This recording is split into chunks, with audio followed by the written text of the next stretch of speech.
Russian President Vladimir Putin launched a full-scale invasion of Ukraine on Thursday, forcing residents to flee for their lives and leaving at least 40 Ukrainian soldiers and 10 civilians dead. Russian air strikes hit military facilities across the country and ground forces moved in from the north, south and east, triggering condemnation from Western leaders and warnings of massive sanctions. The Russian military has destroyed 74 Ukrainian military facilities, including 11 air bases, and reports said, quoting Russia's defense ministry on Thursday. The ministry also confirmed the loss of a Su-25 attack jet due to pilot error.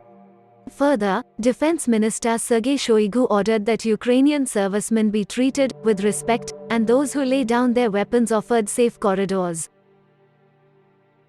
As many as 40 Ukrainian soldiers and around 10 civilians have been killed by Russian shelling, a report quoting Ukrainian President advisor said on Thursday. Ukraine also claiming that it had killed around 50 Russian occupiers without providing details. The casualties are the latest in a series that began when Russian President Vladimir Putin announced a military operation in Ukraine early Thursday.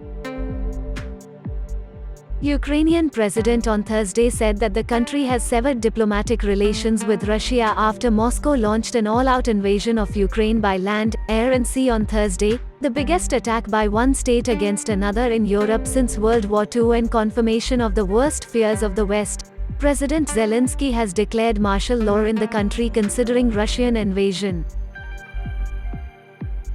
Former US President George W. Bush condemned Russia's attack on Ukraine, calling it the gravest security crisis on the European continent since World War II. "I join the international community in condemning Putin's unprovoked and unjustified invasion of Ukraine." Indian ambassador to Ukraine urges Indian citizens to maintain calm, stay put at their respective cities and wait for support for evacuation. Boeing has delivered the 12th P-8I maritime patrol aircraft to the Indian Navy on Wednesday. This is the fourth of 4 additional aircraft delivered under the options contract signed by the Ministry of Defense in 2016, informed Boeing in its official statement today. The P-8I aircraft is a variant of the P-8A Poseidon aircraft that Boeing developed as a replacement for the US Navy's aging P-3 fleet. Indian Navy became the first international customer for the P-8 aircraft with the conclusion of the nearly US $2.1 billion contract on 2009, for a total of 8 aircraft. The first aircraft arrived in India on May 15, 2013. Ministry of Defense informed that the P-8I aircraft is equipped for long-range anti-submarine warfare, anti-surface warfare, intelligence, surveillance and reconnaissance.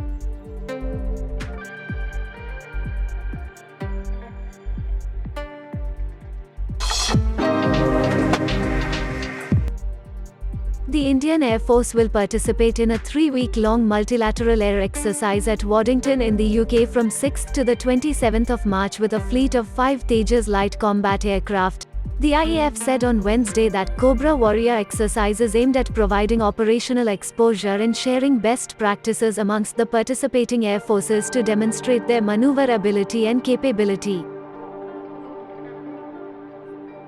The IAF's light combat aircraft Tejas will participate in the exercise along with fighter aircraft of the UK and other leading air forces, the IAF said in a statement. The exercise is aimed at providing operational exposure and share best practices amongst the participating air forces, thereby enhancing combat capability and forging bonds of friendship.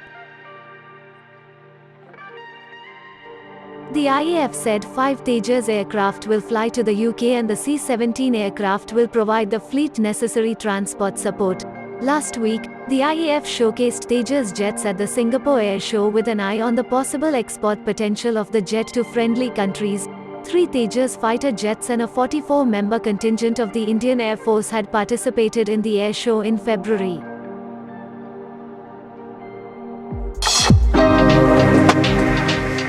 Pakistan Prime Minister Imran Khan landed in Moscow for a 2-day visit on Wednesday night, hours before Russian President Vladimir Putin authorized an attack on Ukraine in culmination to the ongoing tension between Russia and Ukraine.